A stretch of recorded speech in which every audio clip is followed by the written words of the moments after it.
So it's a rainy day today, and there's something about rainy days where you feel like you just don't want to work, you want to sleep in and have some coffee and just enjoy life. But you can't do that, we have responsibilities. So today we are going to a site because we have to hand over this site on Sunday for inspection.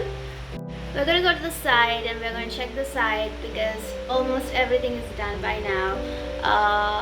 It's going to be the final setup day. So I have to get all the cleaning done and then set up everything that we have. Like we bought some accessories, and on our way, it's time for us to get some plant as well. It's raining. Quite a lot of excited for today because after spending so many months on interiors and when the final outcome is coming and when you can see the fruitful efforts of you, it feels great. So let's go and check how that's gonna go. By the way, I love rainy days. Rainy days are such a mood, such a vibe.